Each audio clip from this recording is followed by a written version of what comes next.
Muy buenos días, hermanos, que el Señor les bendiga. Espero que estén todos bien. Y es una bendición poder unirnos, ¿verdad?, en el templo para, como una congregación, como la iglesia del Señor, alabar y bendecir su nombre. Así que por favor, acompáñenme a orar para dar inicio al servicio de esta mañana. Oramos al Señor. Padre Santo y Dios bueno, te alabamos, Señor, te glorificamos, te damos toda la gloria y todo el honor, porque solo tú lo mereces, solo tú eres digno de alabanza, Señor. Gracias por este tiempo donde como iglesia podemos unirnos para como un cuerpo alabarte, Señor. Te suplicamos que tú seas con cada uno de nosotros, que tú te glorifiques en medio nuestro, Señor. Ayúdanos a que todo lo que hagamos de principio a fin sea para tu gloria. Te lo suplicamos, Señor, y te damos gracias en Cristo Jesús. Amén y amén. Durante las pasadas 2 semanas hemos aprendido, entre otras cosas, cómo la vida de algunas personas, en este caso María, Elizabeth, Zacarías, han sido vidas de adoración a Dios, y cómo esas vidas de adoración, por el conocimiento que ellos tienen del Dios al que les sirven y adoran, los pudo llevar a ellos a alabarle, a exaltarle. Y no solamente nosotros como seres humanos alabamos y glorificamos el nombre del Señor.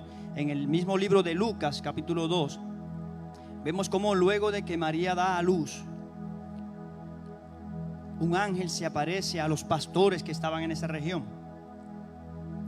Y dice Lucas 2, que cuando ese ángel se presentó, la gloria del Señor rodeó de resplandor ese lugar. Y el ángel le dijo una buena noticia, la mejor noticia, una noticia que los llenó de gran gozo. Y el ángel les dijo que había nacido en la ciudad de David un Salvador, que es Cristo el Señor. Y miren esto, de repente, cuando eso pasó, junto a ese ángel que dio esa noticia, se presentaron una multitud de los ejércitos celestiales que alababan a Dios y decían: gloria a Dios en las alturas y en la tierra paz entre los hombres en quienes Él se complace. Y en este momento vamos a entonar un cántico que por lo general lo cantamos en Navidad.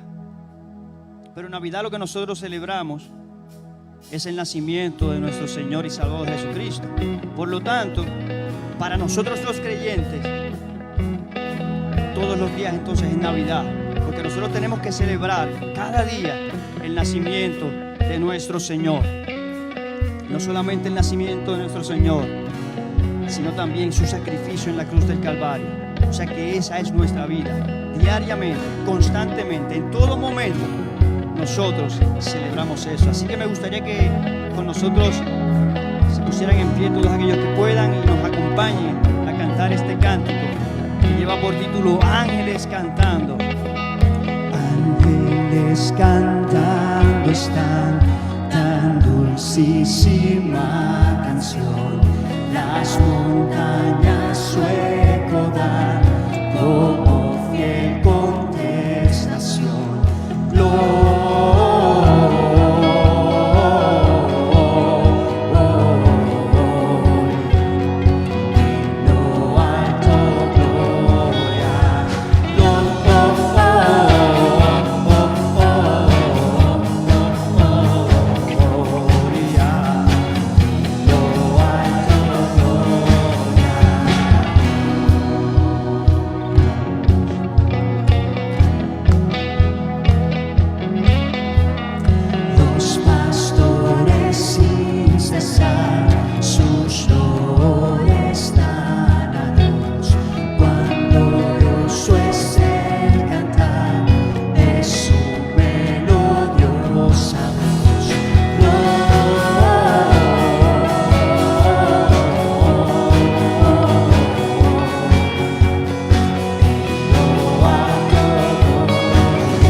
Cuán profundo es el amor de nuestro Dios.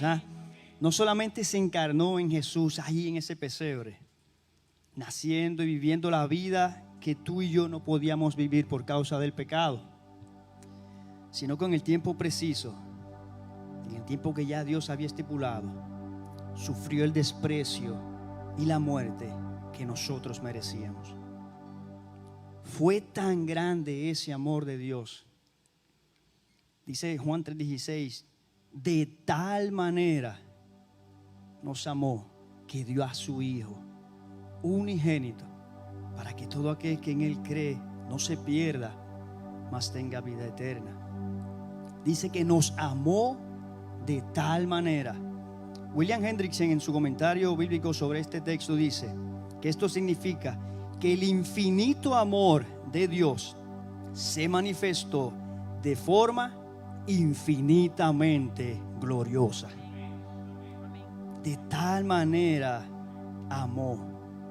Eso muestra el amor de Dios en acción, que es desde la eternidad,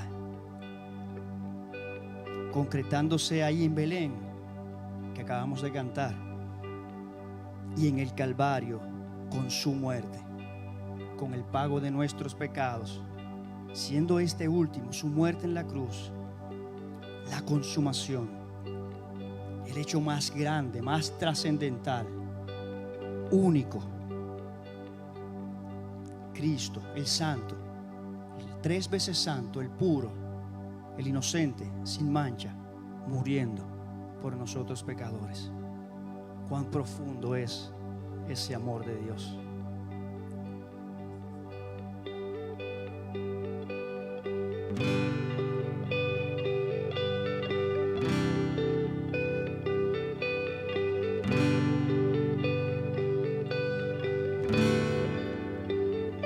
Profundo es el amor de Dios, tan vasto e infinito, que dio a su Hijo amado por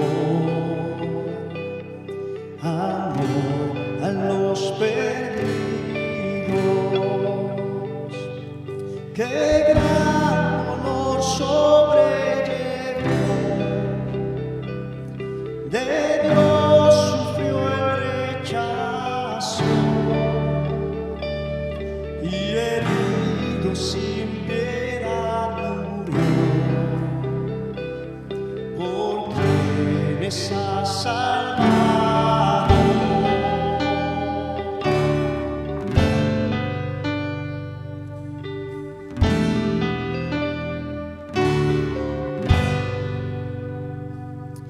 He allí en una cruz está,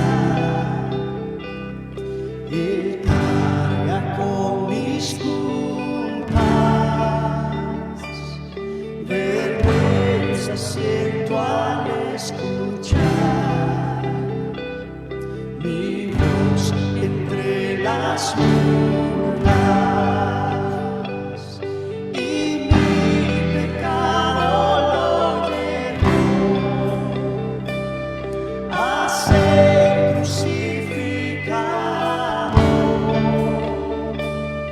más vida su muerte me dio, ya todo es consumado.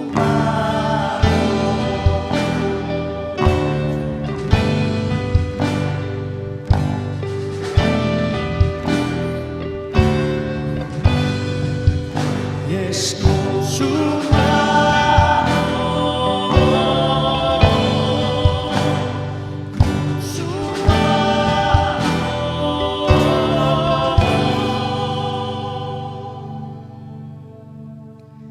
De nada yo presumiré, pues muerte yo merezco, mas en la cruz me gloriaré,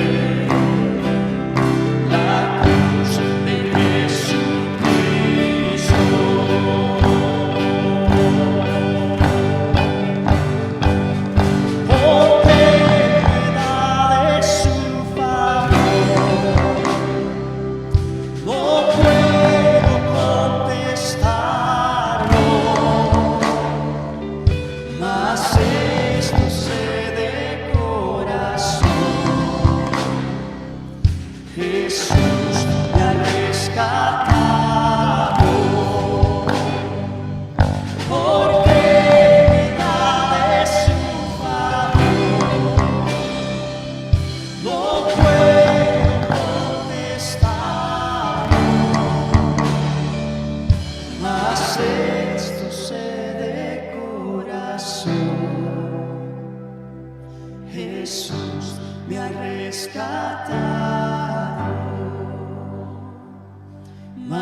aquel que es digno, solo digno de alabanza, el Cordero de Dios que quita el pecado del mundo.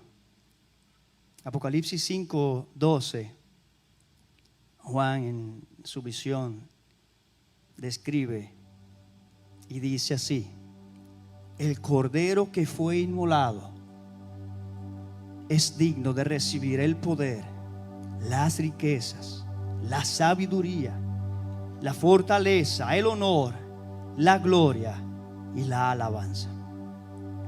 A Él sea toda la honra, la gloria y el dominio por los siglos de los siglos. Digno es el Cordero.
Hermanos, Dios les bendiga a todos.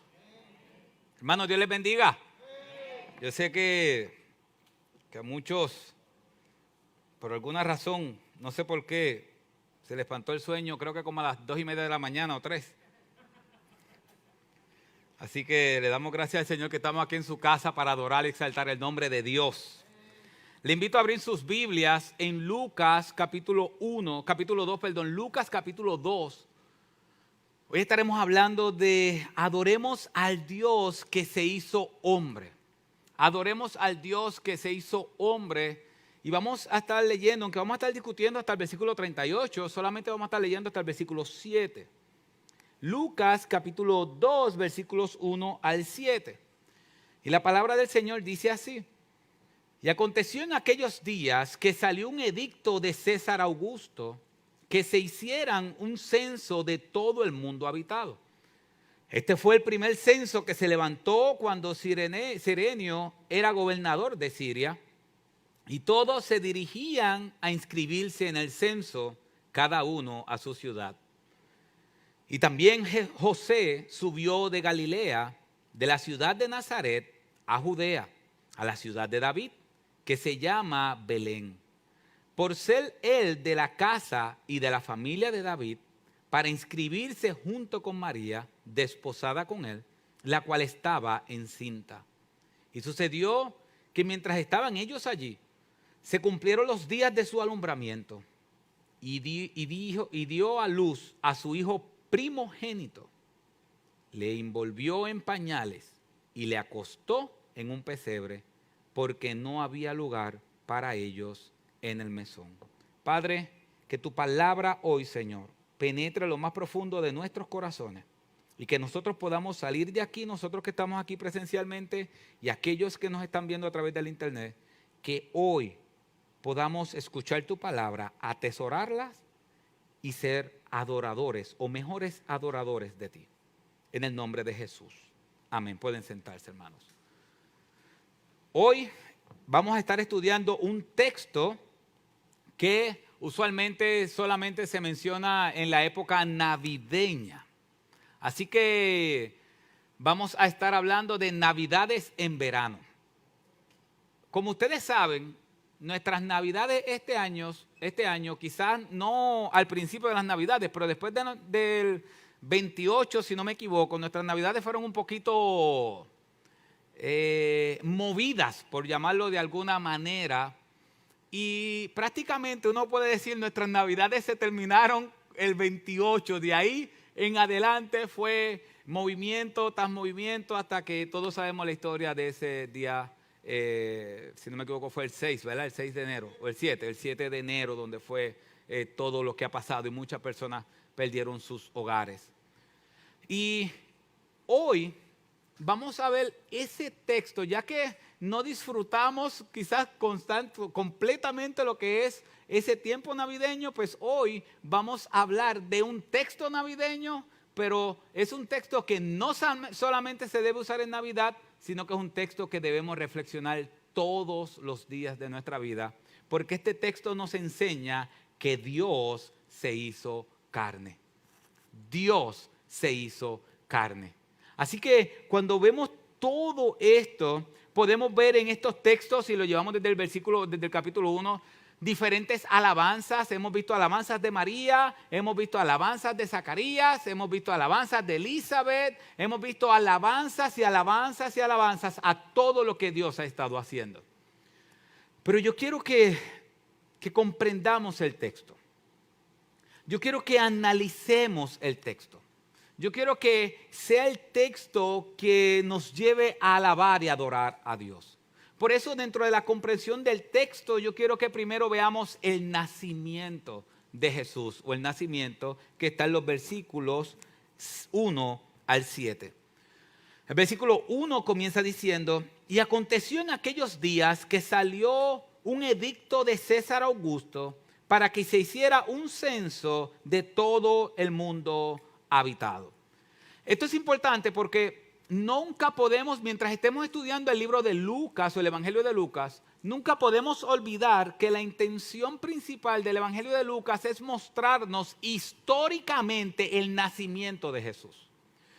Por eso cuando Lucas menciona y narra el anuncio del nacimiento de Juan el Bautista, él dice que fue en el tiempo de Herodes. Cuando está hablando del anuncio del nacimiento de Cristo, dice que fue en el tiempo de César Augusto. No tan solo de César Augusto, sino que también nos habla de Cirenio, que era gobernador de Siria. Así que es importante porque él nos está poniendo en un marco histórico. A veces nosotros pensamos solamente en el nacimiento de Cristo como un acto de fe, pero Lucas lo pone en un acto histórico.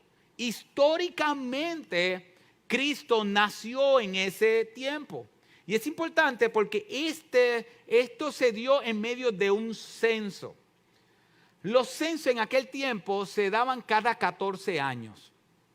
Y el propósito del censo, y yo que sé que estamos ahora en momentos donde se le dice que llenemos el censo también, en los momentos del censo se hacían con el propósito de saber cuánta gente hay en un lugar y también con ese propósito de saber cuánto le van a cobrar en los impuestos. Así que yo espero que este censo de nosotros ahora, el 2020, no sea para eso, pero en aquel tiempo se hacían los censos para cobrar, para saber cuánta gente vivía, cobrar los impuestos y también como un acto militar para reclutar, aunque al ser judíos no podían ser reclutados para el gobierno romano. Pero cada 14 años se daba eso. Es importante porque eso era un edicto de sus gobernantes y sus gobernantes no eran judíos. Así que cada vez que ellos tenían que regresar a sus lugares era un recordatorio de que ellos estaban siendo cautivos, de que alguien los gobernara. Entonces, en ese momento es que el Señor va y nace. Dice los versículos 3 al 5, y todos se dirigían a inscribirse en el censo, cada uno en su ciudad. Y también José subió de Galilea, de la ciudad de Nazaret, a Judea, a la ciudad de David, que se llama Belén, por ser él de la casa de la familia de David, para inscribirse junto con María, desposada con él, la cual estaba encinta. Es importante que este nacimiento ocurre en Belén. Y es importante porque cuando hablamos de Belén, tanto Boz como Ruth vivieron en Belén. Eran tatarabuelos de David.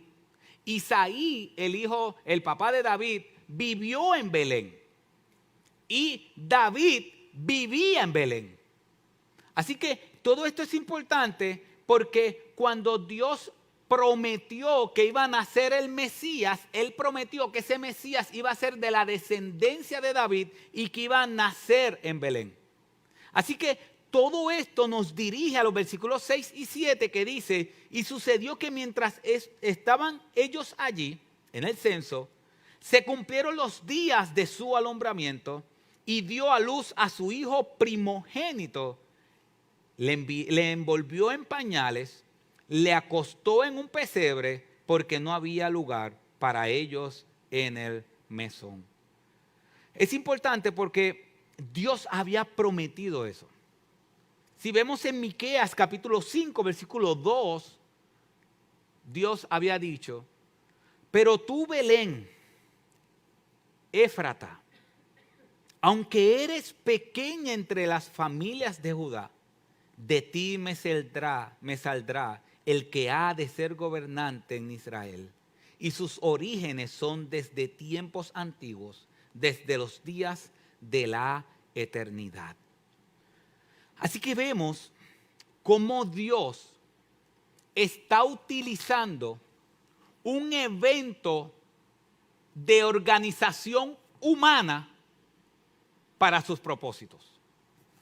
No fue una casualidad que se diera cada 14 años un censo. No es una casualidad de que ese censo cayera cuando María estaba para dar a luz. No es casualidad que José fuera de la tribu de David. Y no es casualidad que ellos tuvieran que regresar a Belén para tener un censo o ser contados. Todo eso Dios lo estaba orquestando.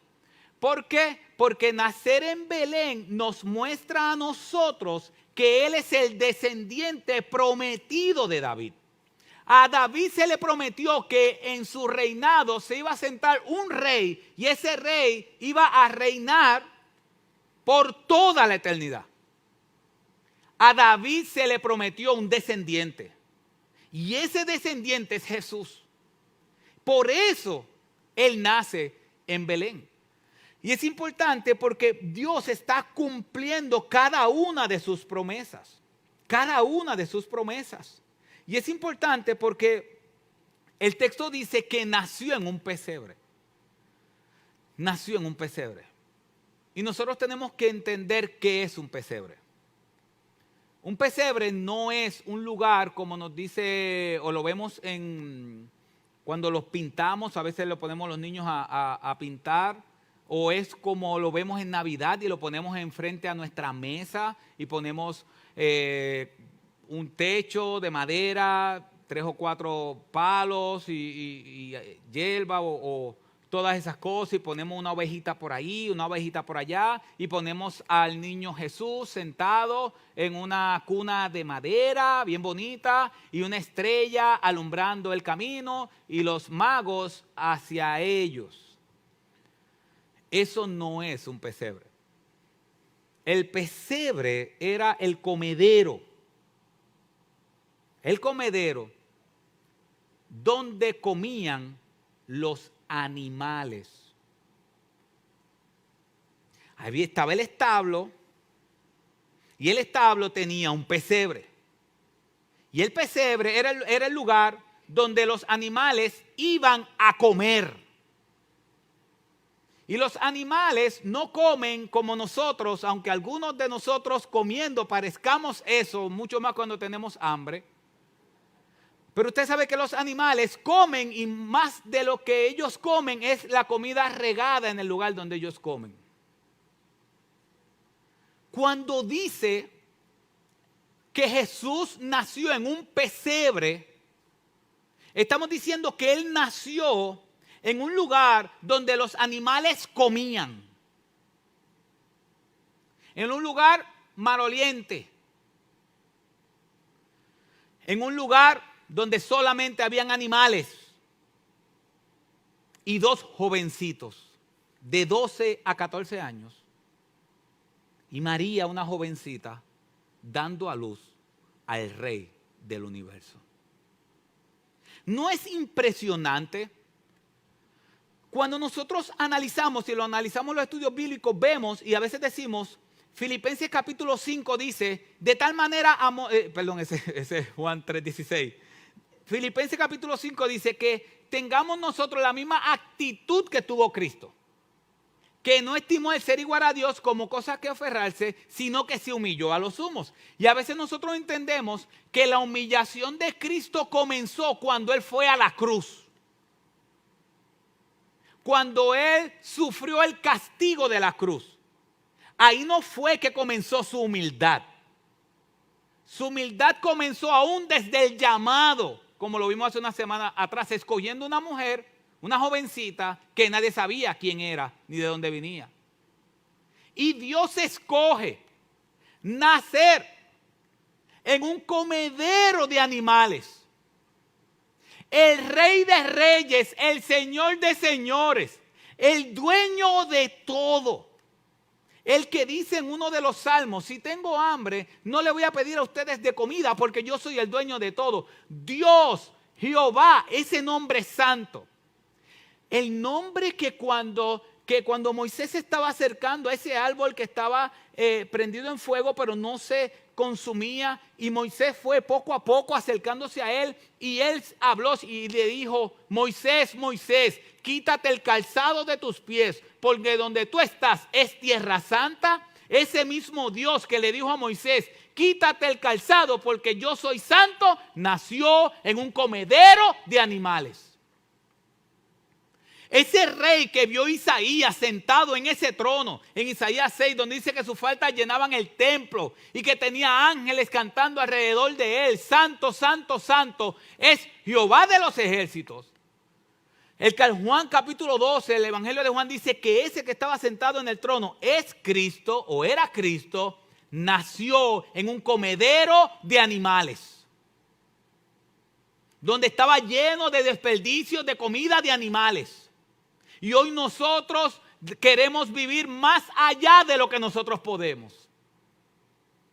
Y hoy nosotros no podemos tener una casa de una manera, tenemos que tener una casa de otra, teniendo a nuestro Señor y Salvador, que teniéndolo todo, nació como teniendo nada. Y es ahí en ese pesebre. William Hendrickson, voy a citar dos personas de manera rápida. William Hendrickson dijo: el bebé nació en un establo, no en un palacio. Fue acostado en un comedero para animales, no en una cuna preciosa. Todo ello es pobreza, privación. John MacArthur, hablando de lo mismo, dice: en una noche como cualquier otra, en una aldea desconocida de Israel, desapercibido para el mundo, nació un niño. Pero aunque su nacimiento fue como el de todos los demás, este niño se parecía a ningún otro nacido alguna vez, ya fuera antes o después. O sea que este niño no se parecería a nadie, porque este niño era el Hijo de Dios, el Señor Jesucristo, la deidad en carne humana, el Mesías tan esperado de Israel, el Salvador del mundo. Por su nacimiento, Dios entró a la sociedad humana como un bebé. El creador del universo se convirtió en hombre. El eterno Verbo fue hecho carne y habitó entre nosotros. Su humilde nacimiento fue apropiado para Jesús, quien vino a morir como sustituto en lugar de despreciables, humildes y miserables pecadores como tú y como yo. Dios encarnado. Dios nació en un lugar donde los animales comían. Que mucho nos enseña Cristo. Que mucho nos enseña Cristo. Que nunca las imágenes modernas nos dañen lo que Dios hizo por nosotros. Cuando vemos la Pascua hoy se evidencia o la gente la celebra con huevitos de Pascua puestos en diferentes lugares. Y aún hay iglesias americanas que lo hacen. La Pascua fue lo que Dios hizo cuando le dijo al pueblo a su pueblo en Egipto: maten al cordero y su sangre póngala en las puertas. Y toda aquella casa que no tenga esa sangre en la puerta, el primogénito, tanto sea de animal como de hombre, va a morir. O sea que cuando nos venga a la mente la celebración de la Pascua, nos tiene que venir a la mente sangre.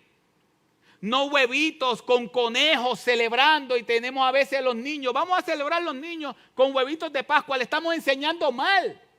La Pascua no tiene que ver con eso. La Pascua tiene que ver con sangre, con que un día Dios decidió salvar a su pueblo y libertarlos de Egipto. Y la manera que Dios utilizó para libertar a su pueblo no fue con Moisés.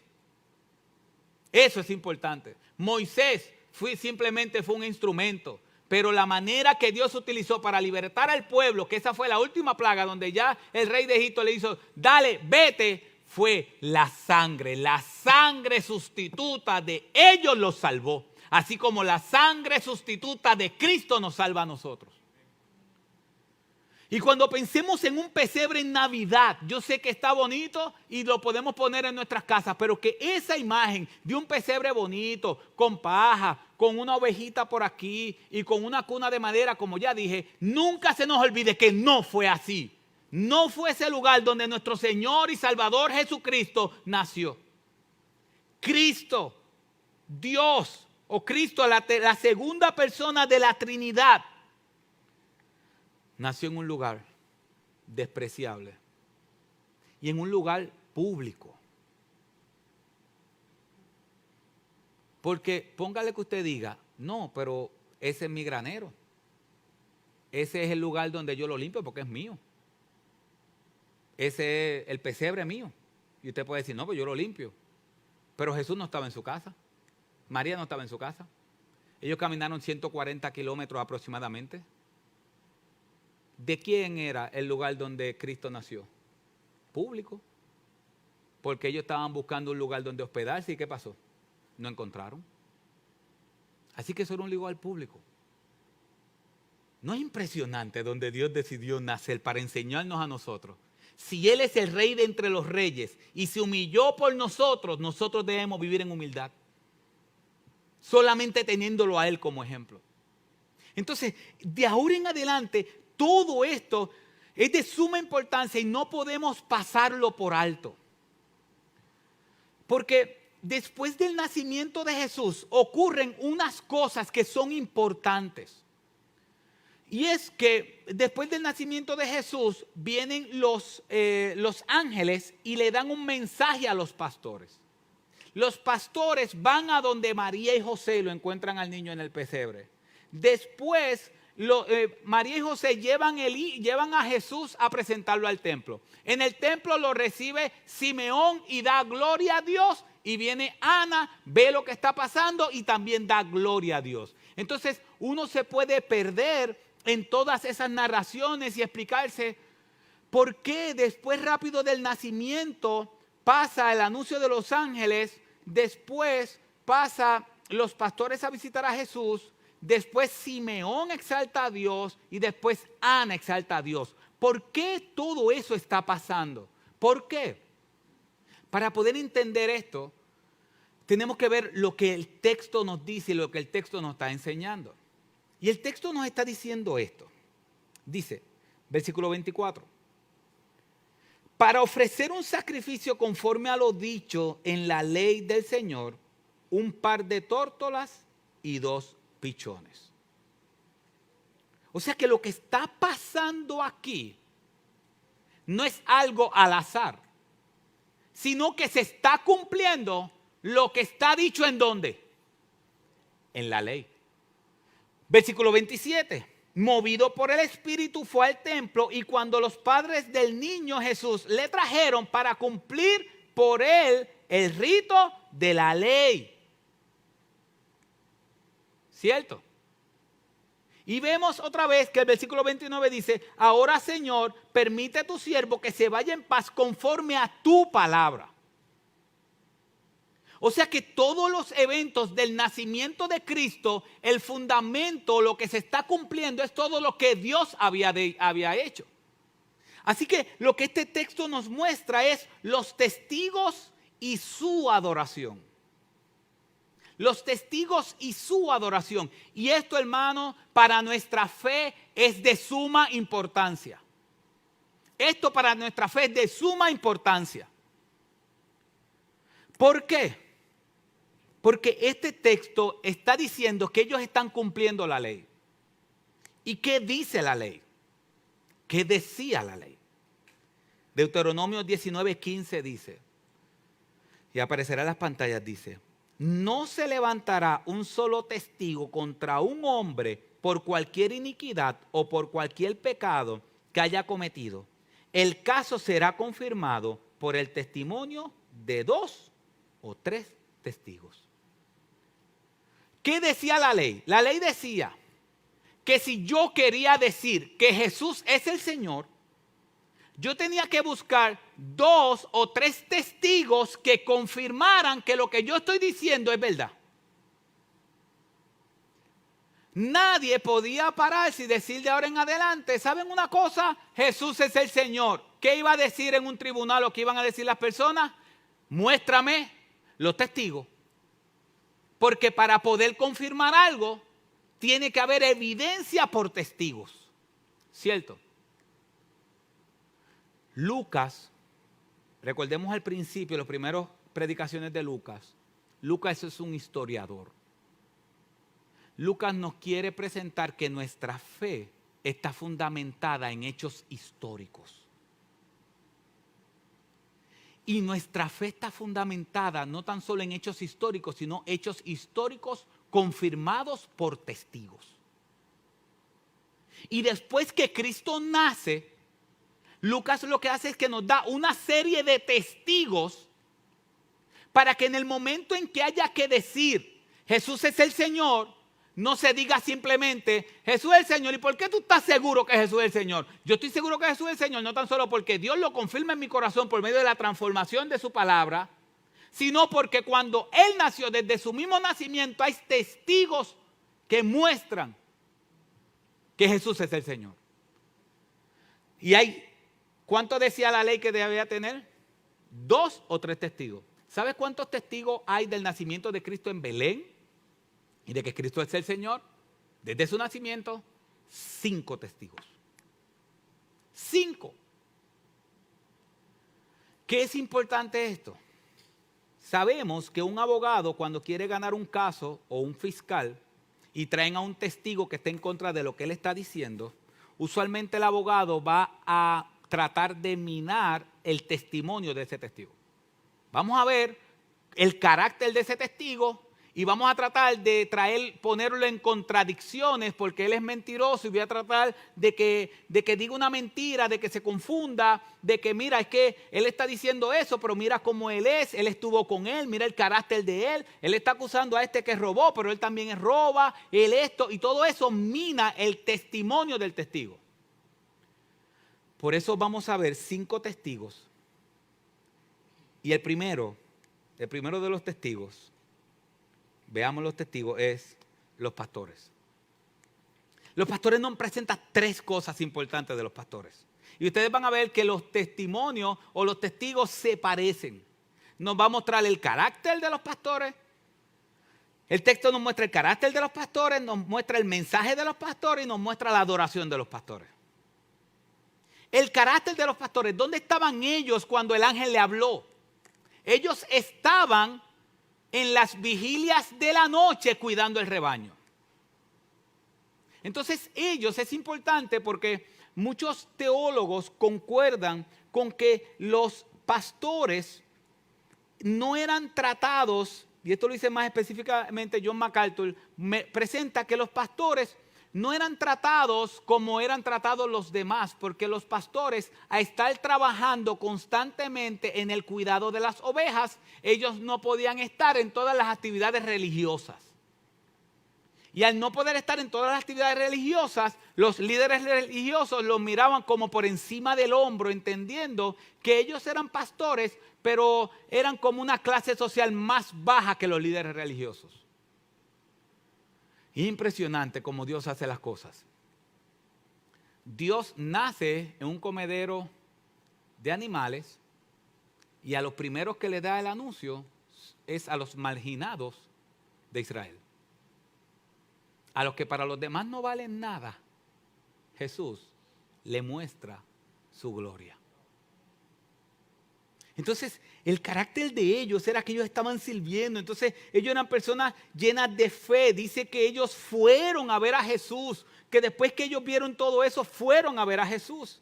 Entonces, ellos llegan a donde María, versículo 17, y le dieron a saber, le hicieron saber a María todo lo que el niño, todo lo que los ángeles le habían dicho del niño.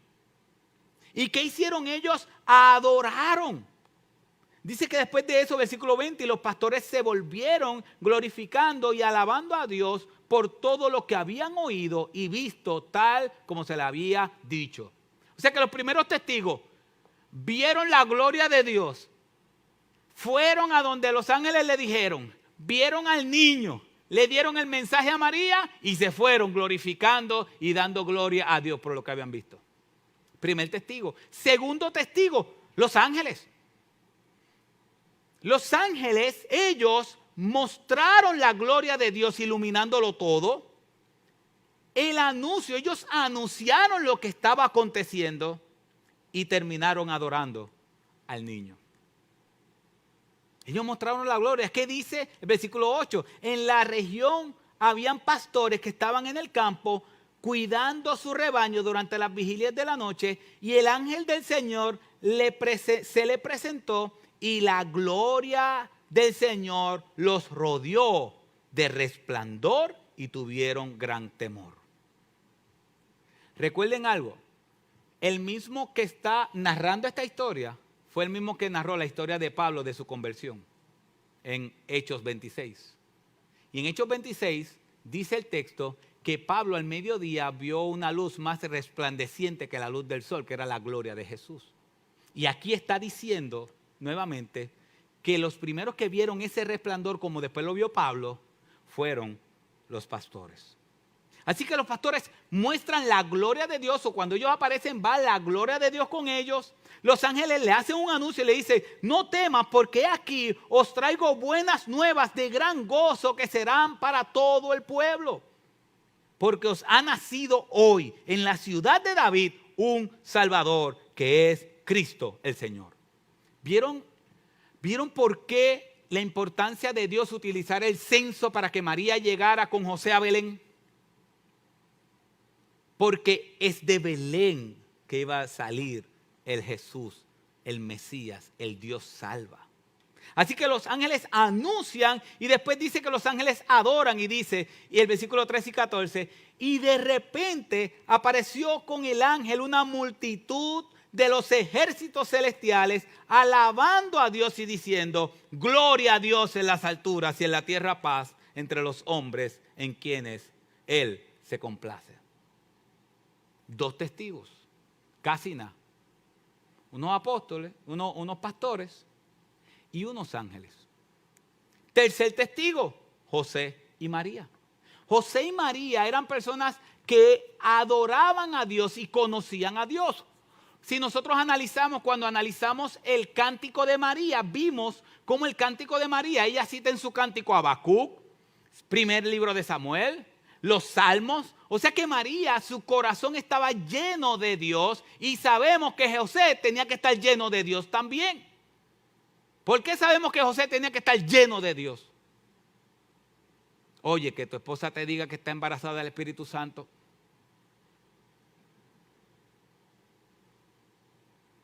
Y obviamente, y que el ángel te lo confirmara y tú dijeras: sí, es verdad. Ellos dos eran personas honestas, eran personas piadosas, porque Dios no va a utilizar a cualquiera para poner su hijo en su vientre, para venir en su vientre. Entonces ellos, ¿qué hicieron? Versículo 21, vemos el carácter de José y de María. Vemos cómo ellos cumplieron la ley ceremonial de Dios y al octavo día circuncidan a Jesús.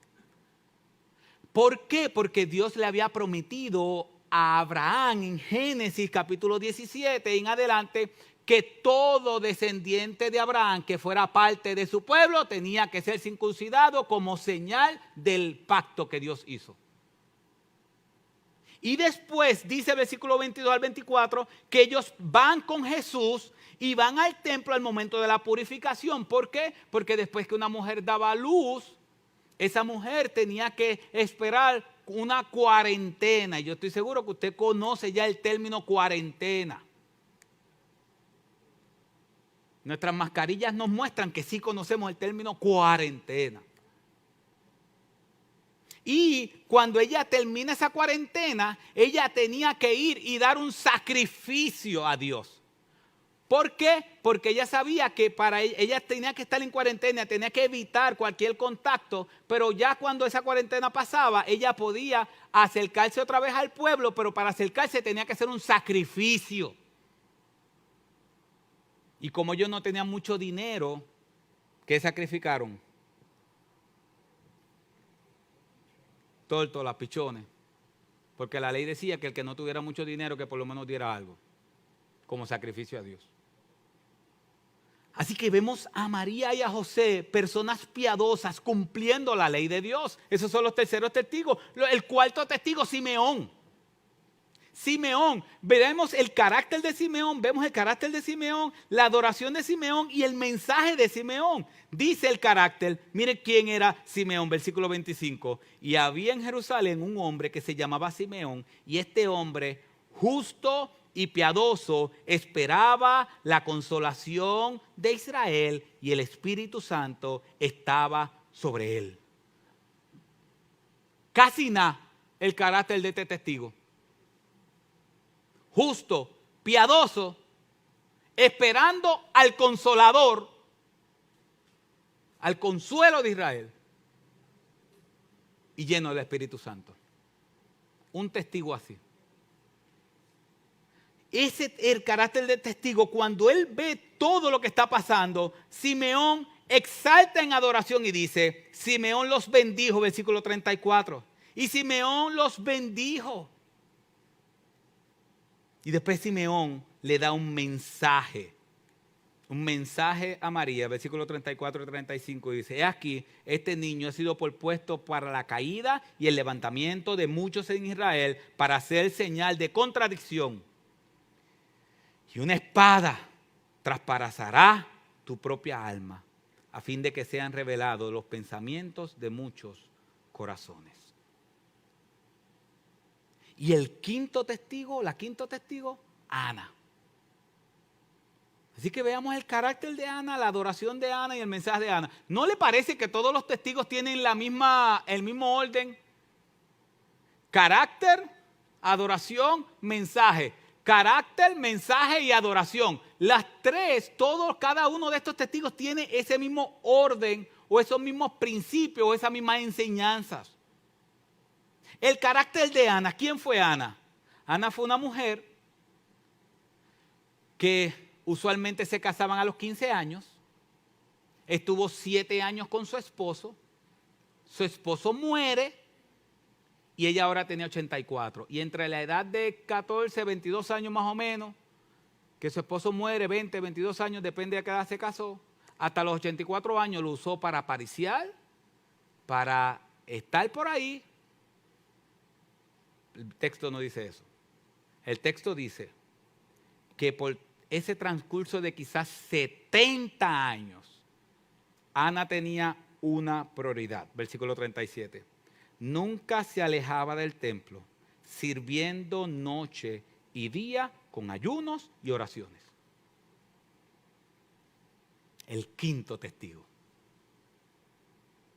Y dice Ana, y cuando dice que Ana era la profetisa, significa profetisa que ella expresaba que Dios le había hablado por medio de ella, expresaba las palabras de Dios. Y dice la adoración de Ana, y llegó ella, y llegando ella en ese preciso momento, daba gracias a Dios. Oye, qué momento de llegar, ¿ah? ¿Qué momento? Miren cómo dice, en ese preciso momento. ¿En cuál momento? En el momento cuando Simeón, que lo vemos más adelante, Simeón levanta al niño y dice, Señor, llévame ya. Ya mis ojos han visto al Salvador, ya yo no necesito más nada, llévame. Y en ese mismo momento llega Ana y Ana glorifica a Dios por lo que está viendo. Pero ¿qué hizo Ana después? Dio un mensaje y hablaba de él a todos los que esperaban la redención de Jerusalén. Hermanos, ¿qué está haciendo Dios? ¿Qué está haciendo Dios? Dios nos está demostrando que Él no tiene por qué hacerlo, pero Dios nos está demostrando que nuestra fe sobrepasa simplemente un salto al vacío. Y la gente nos ve a nosotros y dice, no, la fe de ustedes es un salto al vacío. Yo no creo porque ustedes creen en un salto al vacío. No. Nuestra fe no está en el viento, ni tirarnos en el vacío. No. Nuestra fe está fundamentada sobre hechos históricos. Porque Dios dijo, yo voy a pedir 2 testigos o 3 para que la gente confirme que lo que se está diciendo es verdad. Pero con el caso de Cristo y su nacimiento, el nacimiento de Jesús, del Rey de Reyes y Señor de Señores, no voy a tener 2. No, yo voy a tener 5. 5 testigos que tienen un buen carácter, que son intachables, que vieron a Jesús y lo glorificaron como Dios. Porque los ángeles vieron y dice, hoy ha nacido el Salvador del mundo. ¿Y qué hicieron los ángeles? Glorificaron al niño. ¿Qué hizo? ¿Qué hizo los pastores? Cuando vieron al niño, glorificaron al niño. ¿Qué hizo Simeón cuando vio al niño? Glorificó al niño. ¿Qué hizo Ana cuando vio al niño? Glorificó al niño. ¿Quién es el único que se merece toda la gloria y toda la honra? Jesús, Dios. Entonces estos testigos están poniendo en evidencia a ti y a mí que nuestra fe no es simplemente, no, es que nosotros creemos por ahí, yo no estoy muy seguro en qué yo creo. No, nosotros estamos seguros, no tan solo porque Dios ha cambiado nuestros corazones y nos ha transformado. Y como dice la Biblia, no tan solo porque el Espíritu Santo nos da testimonio de que somos hijos de Dios, sino que vemos en la Escritura hechos históricos que nos muestran evidencias de testigos oculares que glorificaron a Dios cuando lo vieron. Así que ahí tenemos defensa cuando alguien nos diga, no, es que tu fe está puesta en la nada. No, mi fe no tan solo Dios transformó mi vida, es que Cristo nació, es que Dios se hizo carne. Y hay 5 testigos oculares que muestran eso. Ahora, ¿quién era Jesús para ellos? ¿Quién era Jesús para ellos? Veamos quién era Jesús para ellos. Para los ángeles y los pastores. ¿Quién era Jesús para los ángeles y los pastores? Versículo 11. Porque hoy os ha nacido, o nos ha nacido hoy, en la ciudad de David, un Salvador, que es Cristo el Señor. Para los ángeles, ese niño que estaba en medio o estaba puesto no en un lugar bueno, no en una cama grande, no en un palacio. Ese niño que estaba en lugar donde los animales comían. Cuando ellos vieron la gloria del niño, porque la gloria del niño no fue donde lo pusieron, sino está en él mismo, porque es Dios. Ellos dijeron, ese que está ahí es un Salvador. ¿Sabe qué significa la palabra Salvador? Ese que está ahí es el libertador. La palabra Salvador significa libertador. Ese es el que dio libertad. Los ángeles no se confundieron diciendo, como este niño nació ahí y está ahí, este niño indefenso, pues vamos a ver por qué es un niño indefenso. No, ese que está ahí es el libertador que el pueblo necesita. Ese es el libertador que necesitaba el pueblo de Israel en aquel tiempo, y ese es el libertador que sigue necesitando cada ser humano. Cada ser humano necesita un libertador, y Cristo es el libertador. Y cuando los ángeles ven a ese niño, dice, un Salvador, un libertador se los ha dado. Cristo el Señor, la palabra Cristo significa ungido. Y Señor significa amo. Así que en arroz y habichuela los ángeles están diciendo, ese que está ahí es el libertador, el único que liberta del pecado. Ni la ley liberta del pecado, ni las obras libertan del pecado. Solo Jesús da libertad del pecado. Y ese es el escogido para ser el amo, para ser el Señor. Esa palabra Señor significa curios o quirios, y es la palabra que se utilizaba para Adón, Adonai, refiriéndose a Jehová en el Antiguo Testamento. O sea que los ángeles están diciendo, ese que está ahí es Dios, es Jehová, es el Señor, el que nada se escapa de su presencia, el que lo sabe todo, el que lo conoce todo, el todo sabio, el todopoderoso, ese niño que está ahí. No se confundan. Sí, alrededor hay mucha comida descompuesta. Sí, alrededor de él huele mal. Pero no se confundan, porque ese que está ahí es el escogido para libertar y dar vida a los cautivos. Eso era lo que los ángeles creían. Entonces los ángeles vieron a él y glorificaron su nombre. Ahora, para Simeón, ¿quién es Jesús? ¿Quién es Jesús para Simeón? Mira cómo Simeón dice, el versículo 25, para Simeón Jesús es el consolador. Versículo 25, y había en Jerusalén un hombre que se llamaba Simeón, y este hombre justo y piadoso esperaba la consolación de Israel, y el Espíritu Santo estaba sobre él. ¿Qué hacía Simeón? Ya una persona mayor, Simeón entendía que ese niño era el consolador, era lo que el pueblo de Israel esperaba. La consolación, ese libertador que los iba a liberar de la cautividad, que los iba a liberar de Roma, pero también que los iba a libertar de la esclavitud del pecado. Para Simeón, Jesús es el consolador, el consuelo. El consuelo. El Espíritu Santo es el otro consolador, según Juan 16. El primer consolador es Jesús. Para Simeón, y esto es importante para ti y para mí, para Simeón Jesús es el Salvador para las naciones. Versículo 30 al 33 dice, porque han visto mis ojos tu salvación, la cual has preparado en presencia de todos los pueblos, luz de revelación a los gentiles y gloria de tu pueblo Israel. O sea que cuando Simeón está mirando a Jesús y lo tiene en sus manos, él dice, Señor, gracias, porque este es el libertador, este es el consuelo, no tan solo de nosotros, el pueblo judío, sino de todo aquel que cree en su nombre. Todo aquel que cree en su nombre. Porque recuerden que nosotros no éramos del pueblo de Dios. Efesios capítulo 2, versículos 11 o 12 en adelante dice que nosotros no éramos pueblo. Que nosotros andábamos sin Dios y sin Cristo sin esperanza.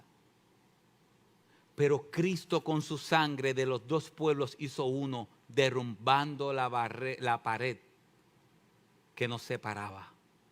Y dice ese texto claramente, su sangre derrumbó la pared intermedia. Y de los dos, dice Efesios, hizo un solo pueblo. Pablo está diciendo eso. Pero eso no es una idea de Pablo. Cuando Simeón vio a Jesús, dijo, este es el Salvador. No tan solo para los judíos, sino también para los gentiles.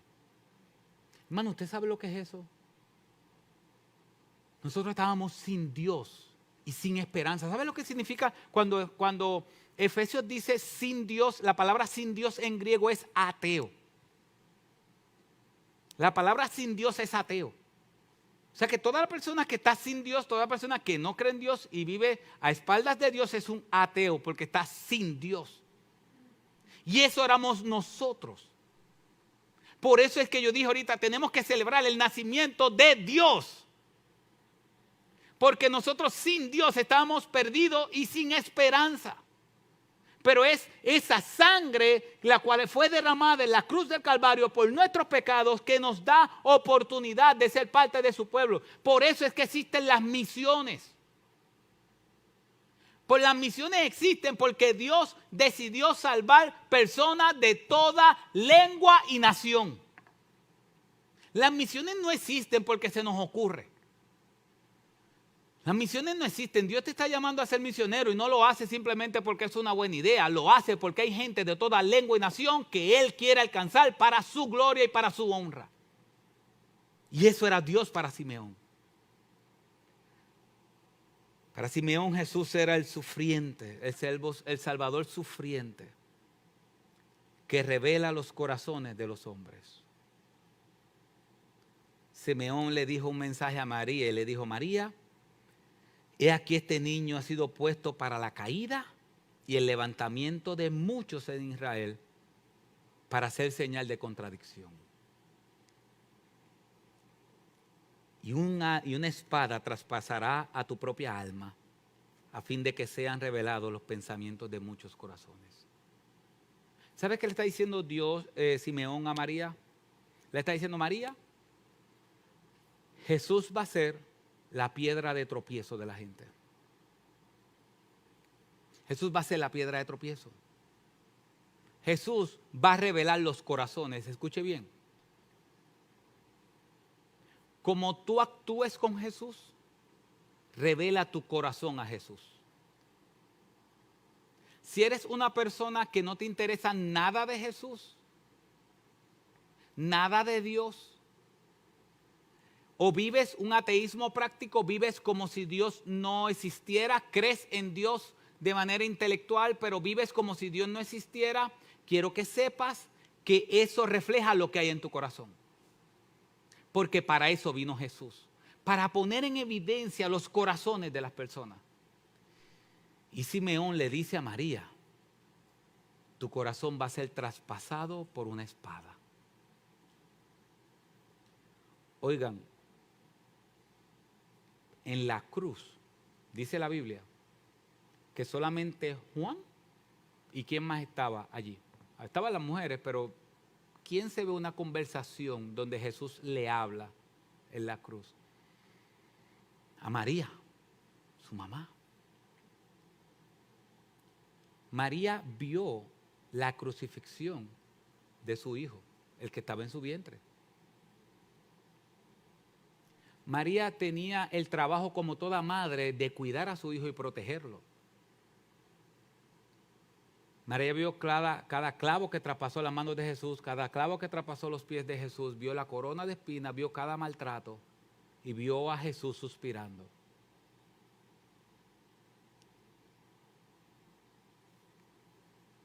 ¿Cuándo fue la primera vez que María se enteró que su hijo le iba a traer sufrimiento en algunas maneras? Simeón. Pero imagínense eso, en un momento de alegría, un momento, estamos gozosos, gloria a Dios, viene el Señor, y esto, y esto, y esto, otro. Y de momento Simeón toca la nota descongante. María, ¿sabe una cosa? Tu corazón va a ser traspasado por una lanza, por una espada. ¿Usted sabe lo que es eso? En medio de, es como, te están celebrando el cumpleaños, y todo el mundo, sí, y de momento viene alguien, ¿sabes una cosa? Te va a pasar esto, y esto, y esto, y esto. Y dice, diantre, hermano, tú no podías esperar a que después que se acabara el cumpleaños, cuando se fuera todo el mundo. No, Simeón se lo dijo allí. Simeón le dijo, María, Jesús va a sufrir, pero Él es el consolador, Él es el Salvador. Simeón no le estaba dando una mala noticia a María. Simeón estaba, sino por el contrario, Simeón estaba motivando a María, consolando a María, diciéndole, María, Él va a sufrir, pero Él nació para eso. Él vino a salvar, muriendo en una cruz. Y para Ana, ¿quién era Jesús para Ana? Para Ana, ¿quién era Jesús? Versículo 38. Y llegando ella en ese preciso momento, daba gracias a Dios y hablaba de Él a todos los que esperaban la redención de Israel. Para Ana, Jesús es el Redentor. Escuche bien lo que significa redentor o redención. Escuche bien. Redención significa esto. No saldrá en las pantallas, pero escúchelo bien. Dice, redención es el acto de liberar o rescatar a una persona o a una cosa de una situación gravosa a cambio del pago de un precio. Ana entendía que ese niño es el Redentor. ¿Qué es el Redentor? Es aquel que paga el precio del rescate para liberar a una persona.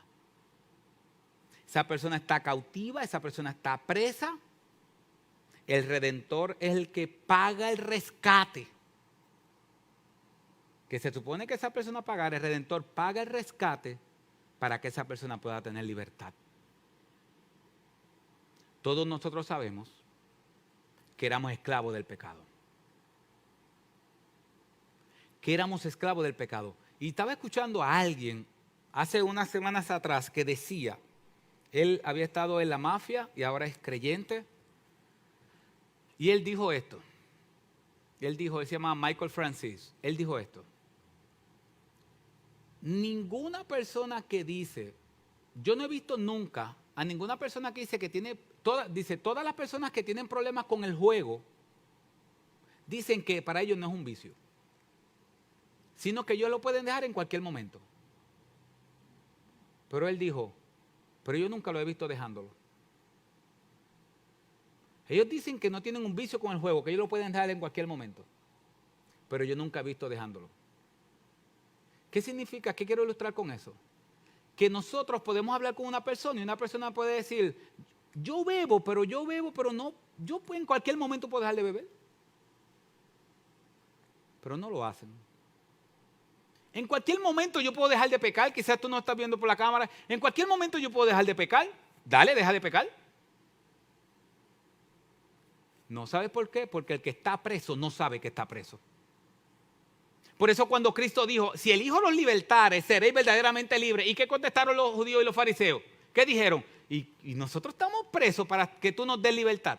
Porque el que está ciego no sabe que está ciego. Por eso cuando Cristo viene a salvar, lo primero que hace Cristo es que nos da iluminación por medio de su palabra y del Espíritu Santo. Y nosotros que estamos presos en el pecado, lo primero que viene a nuestra conciencia es, ¡qué gran pecador yo soy! Señor, pero es que yo soy un pecador y yo no me puedo salvar a mí mismo. Y entonces el Redentor, cuando nos da esa iluminación de que somos pecadores, entendemos su palabra, entonces podemos ir al Redentor porque entendemos que nosotros mismos no podemos pagar por el rescate de nosotros. Necesitamos que el Redentor, que el Salvador pague el rescate por nuestro pecado, pague el rescate por nuestra libertad. Y cuando Ana tiene a Jesús y lo ve delante de él, ese bebé de simplemente varios días, quizás 40 días, porque era cuarentena, 40 días después, un niño de 40 días. Ana dice, este es el que va a pagar el rescate de mi vida. Él es. Así que para los ángeles Jesús es el Salvador, el libertador. Para Simeón, Jesús es el Salvador que iba a morir en la cruz del Calvario, pero que iba a dar consuelo al pueblo y a todo aquel que cree. Para Ana, Jesús es aquel que pagó su rescate en la cruz. Por eso vemos qué hicieron los ángeles, entendiendo que Jesús es el Señor, el Cristo, el Salvador. Dijeron, gloria a Dios en las alturas y en la tierra paz. Cuando Simeón entendió que el que tenía de frente era el Consolador y el Salvador de todas las naciones, le dijo el Señor, Señor, ¿sabes qué? Llévame. Llévame. Ya yo le he visto todo. He visto el Salvador, llévame. Y cuando Ana vio a Jesús, dijo, este es el que paga mi rescate. Ahora la pregunta es, ¿quién es Jesús para ti? ¿Quién es Jesús para ti? Ya vimos quién es Jesús. Jesús es el Señor. Nada escapa de Él. Sinceramente, cuando se estaban cantando las alabanzas, específicamente la segunda alabanza, que hablaba de Cristo el Redentor y hablaba de Cristo que dice, ¿cómo sabré?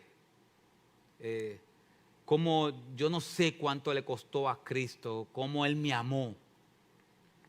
Yo allí dije, Señor, yo te doy las gracias. Y yo escuchaba a la iglesia cantando y yo, Señor, yo te doy las gracias porque si yo hoy muero o ya no estoy en esta iglesia, porque tú me lleves contigo en tu presencia, esta iglesia no se va a caer.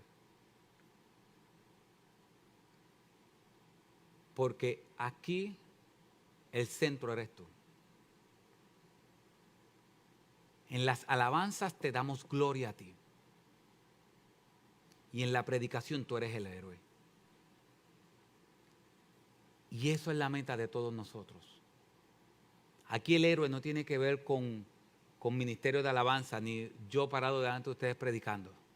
Aquí el héroe es Jesús, que nació en el lugar donde comen los animales. Una noche cualquiera nació el Salvador del mundo.